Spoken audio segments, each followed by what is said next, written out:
हरिओम. राजा जनक आणि सर्वज्ञानी श्री अष्टावक्र यांचा ज्ञानसंवाद. अष्टावक्र गीता अध्याय 9, श्लोक 7. पश्यभूत विकारामस्तवम भूतमात्राने यथार्थतः तत्क्षणाद बंधन निर्मुक्ति स्वस्वरूपस्थो भविष्यसि. अनुवाद. जेव्हा तू भौतिक विकारांना म्हणजे देह, इंद्रिय वगैरे तू केवळ भौतिक स्वरूपातच ओळखशील, त्याच क्षणी तू बंधनातून मुक्त होऊन आपल्या आत्मस्वरूपात लीन होशील. विवेचन. मनुष्याचे खरे स्वरूप चैतन्यरूपी आत्मा आहे. हे भौतिक जग व देह हा त्याचा केवळ एक विकार आहे, एक प्रकारचे विकृत स्वरूप आहे. मनुष्याची जशी विचारशक्ती असेल, जशी दृष्टी असेल, तशीच त्याची सृष्टी असते. ज्ञानाचा अभाव असल्याने ही भौतिक सृष्टी सत्य वाटते व आकर्षकही वाटते, कारण आपल्या वासना, इच्छा, आपले हितसंबंध या सृष्टीशी जोडलेले आहेत. त्यामुळे तिचे सत्य स्वरूप, आत्मरूप आपल्याला मिळू शकत नाही. प्रत्येक गोष्टीकडे आपण तिचा काय उपयोग आहे ह्या नजरेने पाहतो.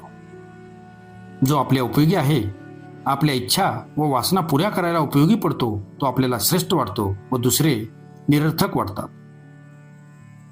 ह्या दृष्टीमुळे आपल्याला आपली धर्मपत्नी, आपले घर, आपले शेत हे सर्व आपले हितसंबंध जपणारे असल्यामुळे व त्यांच्याशी आपल्या इच्छापूर्तीची अपेक्षा जोडलेल्या असल्यामुळे जेवढे चांगले वाटतात तेवढे दुसरे वाईट नाहीत. हे त्यांच्यावर केलेले चांगुलपणाचे आरोपण आपले मनच त्यांच्यावर करते, अन्यथा त्यांच्यात व दुसऱ्यात वास्तवात काहीच फरक नसतो.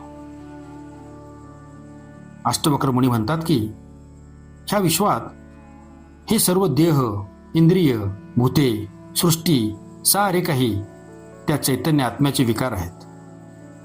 तू त्यांना चैतन्य न समजता, सत्य न समजता केवळ भौतिक व क्षणिक स्वरूपातच ओळखणे म्हणजेच तू बंधनमुक्त होऊन आत्मस्वरूपात विलीन होणे आहे.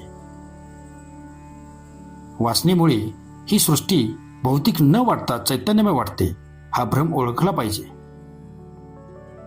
बंधनमुक्तीसाठी दृष्टी परिवर्तन होण्याची गरज आहे.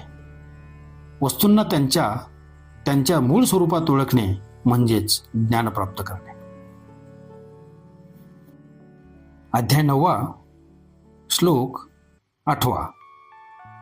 वासना एव संसार इति सर्वा विमुंचतः तत्यागो वासना त्यागात स्थितिरध्य यथा तथा.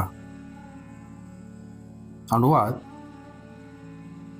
वासनामुळेच ह्या भ्रामक विश्वाचे अस्तित्व आहे, म्हणून या सर्व वासनांचा त्याग कर. वासना त्याग हाच संसाराचा त्याग आहे. त्यानंतर तू पाहिजे तेथे राहू शकतो. विवेचन. मुनिश्रेष्ठ अष्टावक्र हेच सत्य अधिक ठळकपणे स्पष्ट करण्यासाठी सांगतात की हे सारे विश्व भौतिक असून आपल्या वासनामुळे आपल्याला त्याचे अस्तित्व सत्य वाटते, अन्यथा ते सारे सारहीन व असत्य आहे. वासना आहेत म्हणून जग सत्य असल्याचा भ्रम आहे. जग जर जसे आहे तसेच राहील, परंतु तुझे दृष्टी परिवर्तन झाले तर तू ह्या बंधनातून मुक्त होशील. वासनांचा त्याग केला तर संसाराचा त्याग केल्यासारखेच आहे. वासनेमुळे हे विश्व तुझे बंधन झाले आहे. ह्या जगाने तुला बांधलेले नाही, तर आपल्या वासनेमुळे तू स्वतःच या बंधनात अडकला आहेस. आपल्या वासनांची परिपूर्ती करण्यासाठी व अनेक अपेक्षांच्या परिपूर्तीसाठी तू स्वतःच पत्नी, मुले, घर, संसार, समाज, कुटुंब या सर्वांच्या पाशात अडकला आहेस. ज्या क्षणी तू सर्व वासनांच्या पाशातून स्वतःला सोडवशील, वासनांचा त्याग करशील, त्या क्षणी तुझी ह्या सर्व बंधनातून सुटका होईल. मुक्ती मिळविण्यासाठी तुला कुठेही जावे लागणार नाही. त्यासाठी घर सोडून जंगलात जावे लागणार नाही.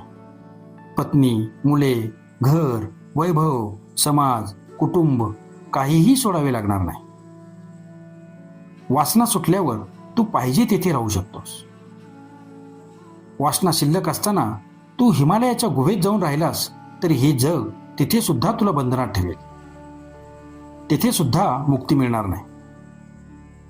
मुनीचे षष्टावक्र सर्व प्रकारच्या लोकवासना, शास्त्रवासना आणि शारीरिक वासनांचा त्याग करण्यास सांगत आहेत. शारीरिक वासना व शास्त्र वासनांचा त्याग केल्याने आत्मज्ञान होते, पण शेवटी ईश्वराचा सुद्धा व मोक्षाच्या इच्छेचा सुद्धा त्याग केल्यानेच मुक्ती प्राप्त होते. शुद्ध वासना व अहंकार यांचेतून मुक्त होणे हीच परममुक्ती आहे, तोच मोक्ष आहे. ओम शांती शांती शांती.